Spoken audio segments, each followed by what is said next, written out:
Salam Nusantara bagi kita semua, selamat datang kembali di channel Rekonoha. Apakah Tuhan itu bisa dibuktikan secara ilmiah? Menarik untuk kita bahas ya. Kita kembali ke segmen filsafat ketuhanan. Jadi seperti biasa, di antara sahabat yang nonton video ini yang berpikiran sempit gitu, yang mudah baper gitu, yang berlebihan dalam beragama, yang tidak bisa melihat pemikiran-pemikiran yang rasional, pemikiran-pemikiran yang ilmiah, silakan skip video ini ya. Karena video ini mungkin tidak cocok terhadap semua orang, sehingga lebih baik video ini di skip ya, karena saya tidak nyari view ya. Saya bikin YouTube ini cuman gabut aja gitu, waktu saya banyak yang luang, sehingga saya manfaatkan untuk kemaslahatan umat manusia ya. Jadi saya bahas, sekali lagi saya katakan disclaimer dulu ya, saya harus banyak disclaimer gitu, karena walaupun saya banyak disclaimer, warga Konoha itu tidak bisa membedakan ya mana perkataan saya, mana perkataan sains ya. Jadi disclaimer dulu ya, disclaimer on. Yang saya katakan itu atau yang saya bahas itu Tuhan berdasarkan sains ya. Dari sudut pandang sains. Kenapa saya sering bahas filsafat ketuhanan? Apa alasannya? Karena banyak keputusan kita sehari-hari berdasarkan cara pandang kita terhadap Tuhan. Contoh misalnya, kalau cara pandang kita terhadap Tuhan itu merasa bahwa Tuhan kita yang paling benar, ya, Tuhan agama lain salah, maka ini adalah bibit dari semua konflik, ya. Kalau kita merasa bahwa Tuhan kita satu-satunya yang paling benar, Tuhan kita yang punya sorga, Tuhan lain nggak punya sorga, itu artinya kita bisa berpikir bahwa agama lain itu sesat dan agama lain itu harus diberantas. Udah nangkep kan bedanya? Jadi pemikiran-pemikiran seperti ini kalau dipelihara, ini akan menjadikan kita rasis dalam beragama.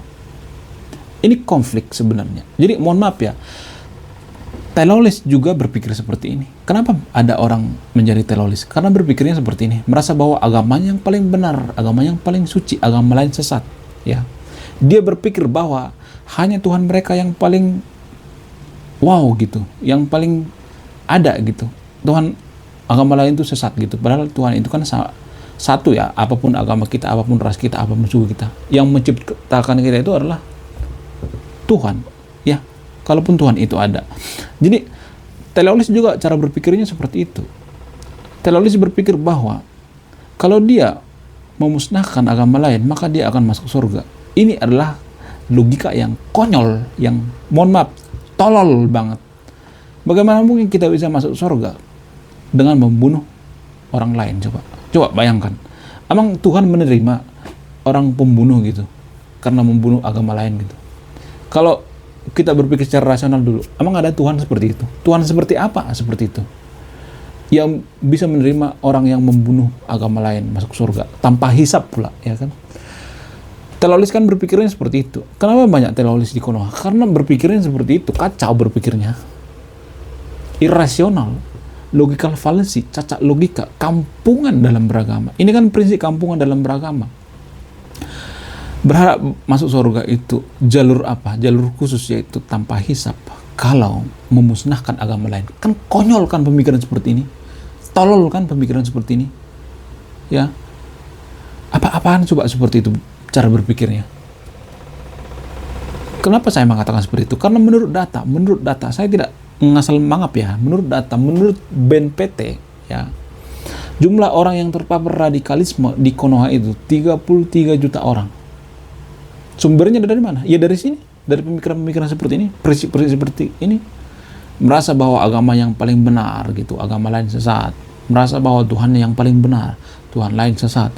Merasa bahwa hanya mereka yang punya surga, agama lain nggak punya. Sehingga lahirlah teololis.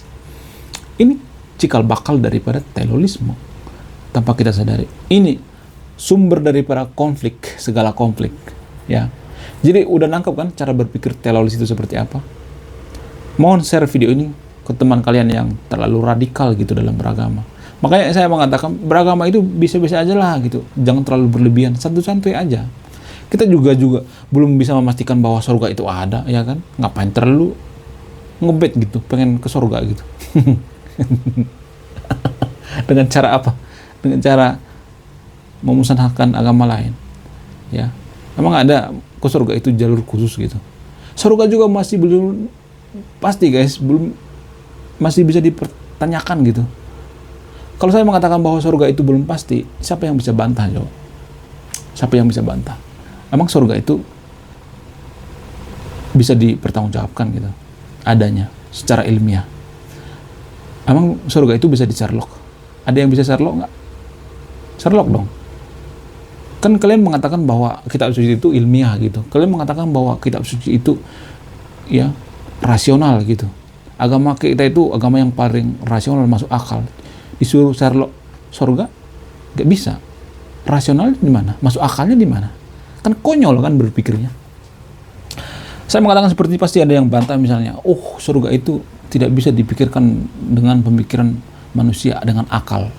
Jadi kalimat seperti ini sama seperti rezeki mah sudah diatur sama Tuhan, ngapain harus kerja, ya kan? Sama seperti itu. Jadi kalimat seperti ini kalimat yang bikin kita semakin tolol dalam beragama, ya, kampungan dalam beragama. Saya harus agak keras ngomong seperti ini. Karena apa? Karena saya nggak mau lagi negara ini bertambah gitu orang yang radikal dalam beragama. Kan pemikiran-pemikiran seperti inilah yang bikin orang radikal dalam beragama. Makanya saya sering membahas tentang filsafat ketuhanan. Cara pandang kita terhadap Tuhan itu mempengaruhi tindakan kita, karena banyak keputusan kita sehari-hari itu berdasarkan agama. Ya, udah paham ya? Jadi secara ilmiah tidak ada, sekali lagi ya, tidak ada konsensus yang jelas tentang keberadaan Tuhan. Kalau ada yang mengatakan apakah Tuhan itu bisa diilmiahkan, apakah Tuhan itu ada secara sains, secara ilmiah tidak ada konsensus, ya, konsensus yang jelas tentang keberadaan Tuhan. Jadi secara ilmiah ya, ini secara ilmiah atau secara saintifik, saya tidak bahas tentang konsep ketuhanan ini berdasarkan agama ya. Saya tidak ngebahas itu ya, oke? Saya tidak ngebahas itu. Disclaimer dulu ya. Dan ini juga berdasarkan secara ilmiah, bukan saya ngarang sendiri ya. Disclaimer dulu ya, ini bukan perkataan saya, tapi perkataan sains. Saya harus berulang mengatakan disclaimer. Karena apa? Karena warga Konoha itu IQ-nya 78 guys. Tidak ngerti konteks. Walaupun saya berulang-ulang mengatakan seperti ini, pasti saya dikata-katain nanti orang sesat gitu. Ya, kafir gitu. Kopar kafir. Sesat. Cara berpikirmu sesat. Kita dikatakan sesat kalau tidak sesuai dengan pemikiran mereka. Ya, kalau tidak sesuai dengan pemikiran tolol mereka. Kalau misalnya kita sesuai dengan pemikiran tolol mereka, maka dikatakan cerdas. Oh, kamu cerdas. Kalau berbeda dari pemikiran mereka, kita dikatain sesat.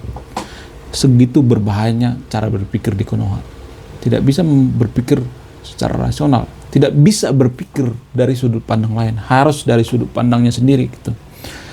Jadi secara ilmiah atau secara konsensus tidak ada yang menjelaskan keberadaan Tuhan itu ada ya. Ini secara konsensus ya. Apa itu konsensus? Kita gali lagi lebih dalam lagi ya. Konsensus adalah sebuah frasa untuk menghasilkan atau menjadikan sebuah kesepakatan yang disetujui secara bersama-sama antar kelompok ataupun antar individu setelah adanya perdebatan dan penelitian yang dilakukan dalam kolektif intelijen untuk mendapatkan konsensus pengambilan keputusan. Jadi garis bawah ya, ada penelitiannya ya, bukan klaim sepihak. Kalau ada yang mengatakan bahwa ada nabi bertemu dengan Tuhan atau malaikat misalnya, itu kan klaim sepihak, tidak disepakati bersama-sama. Kita tidak tahu apakah beliau ini atau nabi itu benar ketemu malaikat atau tidak. Gak ada yang tahu kan. Itu kan klaim sepihak.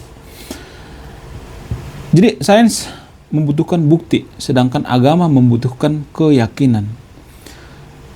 Jadi itulah alasannya kenapa kadang keyakinan itu tidak masuk akal atau irasional. Tapi kadang banyak warga Konoha yang mengatakan bahwa agama itu masuk akal. Ya. Kitab suci itu masuk akal. Secara ilmiah digabung-gabungkan gitu, berusaha dibentur-benturkan, padahal kan nggak bisa. Jadi kalau ada orang yang mengatakan bahwa kitab suci kami ilmiah, agama kami itu paling masuk akal, saya paling ketawa dalam hati gitu. Paling kalau ditanya apakah manusia itu dari tanah itu rasional atau ilmiah, kalau kita tanya seperti itu pasti kita dibantah lagi dengan kalimat yang paling tolol di dunia. Apa itu? Ya, pikiran manusia mah terbatas. Akal manusia mah terbatas. Selain itu, Stephen Hawking juga pernah mengatakan bahwa Tuhan itu tidak ada. Ya, ini berdasarkan Stephen Hawking ya. Saya tidak mengatakan bahwa Tuhan itu tidak ada. Saya tidak mengambil keputusan, saya hanya mengurai. Saya tidak akan memberikan keputusannya. Silahkan diputuskan sendiri ya.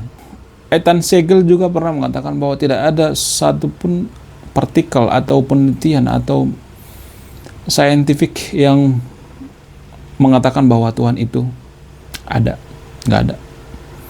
Nggak ada. Selain itu, John juga pernah mengatakan, ahli fisika yang kini menjadi pendakwah gereja Anglikan, mengatakan bahwa hukum alam yang telah melahirkan jagat raya begitu teratur, sehingga pastilah ada tujuan di balik itu semua. Tapi dia tidak secara eksplisit mengatakan bahwa Tuhan ya. Bisa aja yang dikatakan beliau itu kata ganti daripada Tuhan itu adalah misteri gitu, ketidakketahuan manusia ya. Lalu kenapa banyak orang berpikir bahwa Tuhan itu ada? Kalau kita bahas secara antropolog, ini secara antropolog ya, saya tidak mengatakan ini secara pribadi ya, secara antropolog. Alasan yang paling masuk akal adalah karena banyak misteri yang belum terpecahkan di dunia ini. Ya, contoh misalnya zaman dewa-dewi misalnya, orang-orang pada saat itu sangat capek ya bertanya-tanya dalam hati, bertanya sama orang gak ada jawabannya. Contoh misalnya, kenapa petir itu ada? Siapa yang menciptakan? Saat itu belum ada penelitian yang mengatakan bahwa di awan itu ada muatan listrik sehingga terjadi petir. Belum ada. Belum ada sains yang menjelaskan seperti itu. Sehingga saat itu disebutlah dewa petir ya. Daripada kita capek-capek mikir siapa yang bikin petir itu, mending kita sebut aja dengan dewa Zeus ya, dewa petir. Yang sekarang dewa Zeus diolok-olok ya di Southmesh. Tapi zaman dulu dewa Zeus ini seperti zaman sekarang, sejajar dengan nabi-nabi zaman sekarang ya. Ya, kalau kita menghina dewa Zeus dalam dewa-dewi Yunani, maka kita akan menerima hukum yang sangat berat. Bahkan kita dibunuh. Ya.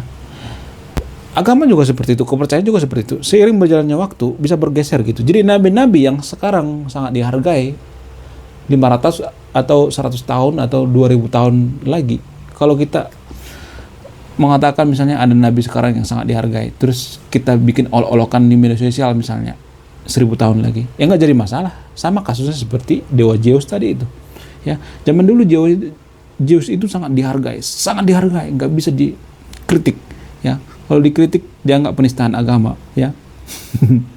Dihukum seberat-beratnya. Jadi saya tidak ada niatan nyuruh yang nonton video untuk jadi agnostik atau ateis ya. Saya tidak ada niatan seperti itu. Saya pengen mengurai gitu, karena banyak keputusan kita sehari-hari itu berdasarkan cara pandang kita terhadap Tuhan ya. Ini sangat penting. Cara pandang kita terhadap Tuhan itu sangat penting ya. Walaupun saya tahu bahwa Tuhan itu tidak bisa didefinisikan ya. Tuhan itu tidak terdefinisikan. Zat Tuhan atau partikel Tuhan itu tidak bisa didefinisikan ya, tidak bisa dijelaskan ya. Tapi yang jadi permasalahan adalah banyak warga Konoha itu yang terlalu halu bahwa Tuhan mereka yang paling benar, Tuhan orang lain sesat. Ini yang jadi permasalahan. Nggak jadi masalah kalau misalnya kita percaya bahwa Tuhan itu nggak bisa dipecahkan secara sains. Justru karena kita berpikirnya seperti itu, akal manusia mah nggak nyampe sampai ke situ. Ya, justru pemikiran seperti ini yang bikin malah kacau gitu. Harusnya kan pemuka agama menjelaskan bahwa agama itu atau Tuhan kita itu sama semuanya. Jangan ini ya, jangan rasis ya dalam beragama. Kita tidak boleh mengatakan bahwa Tuhan kita itu yang paling suci, Tuhan agama lain enggak boleh mengatakan seperti itu. Kalau ada pemuka agama yang mengatakan seperti itu, jauh lebih damai ya. Jadi mudah-mudahan dari sekarang ini ada pemuka agama yang nonton video ini berpikir seperti itu, seperti ide saya gitu. Jangan berpikir bahwa agama lain itu sesat gitu, agama lain itu. Wong surga juga belum bisa dibuktikan secara sains. Gimana kita mau mengatakan bahwa ada jaminan masuk surga? Gak bisa. Ya. Kalaupun Tuhan itu ada, apakah Tuhan itu pilih kasih? Tidak memasukkan agama lain ke surga, cuman kita yang masukkan ke surga. Apakah Tuhan sepilih kasih itu? Menurut saya itu enggak. Kalau Tuhan itu ada, ya, nggak mungkin. Nggak mungkin dia menciptakan surga itu hanya buat kalangan tertentu. Nggak ada itu. Itu cuma klaim sepihak, ya. Itu cuma glorifikasi, ya. Berharap masuk surga tapi kelakuannya macam setan gitu. Pemuka agama zaman sekarang kan banyak kelakuannya macam setan, ya. Kemarin itu yang ngomong go ke penjual ST itu pemuka agama kok. Ngomong go tit blok, ya kan? Pemuka agama kok. Jadi saya takut ya kalau banyak orang yang nonton videonya Gus Miftah yang kemarin yang viral itu, banyak orang jadi agnostik atau ateis. Itu yang saya takuti. Saya juga nggak pengen atau nggak ngajak yang nonton video untuk jadi agnostik atau ateis. Saya pengen kita beragama itu secara dewasa, jangan berlebihan dalam beragama, jangan kampungan dalam beragama. Ini kan prinsip kampungan dalam beragama. Ya, agama saya yang paling benar, agama saya yang paling suci, agama lain sesat. Ya, hanya kita yang punya surga. Kampungan ini dalam beragama. Prinsip-prinsip seperti ini, saking kampungannya, kita merasa bahwa prinsip seperti ini adalah prinsip yang paling benar. Padahal kan kampungan. Banyak orang yang kampungan dalam beragama di Konoha, saya lihat. Ini hanya di Konoha ya, bukan Indonesia. Saya nggak urusan dengan orang Indonesia. Hanya di Konoha. Jadi semua yang saya katakan di sini, di video ini, ya, konsep ketuhanan yang ada di video ini, konsep ketuhanan yang ada di Konoha ya. Jangan terlalu serius ya, jangan terlalu baper ya, oke? Terima kasih sudah menyimak ya. Sebelum saya dihujat oleh orang-orang yang berlebihan dalam beragama, karena warga Konoha itu lebih baik menghujat saya daripada mereka berpikir, ya. Saya akan kabur dulu. Saya Ray Konoha, salam rasional.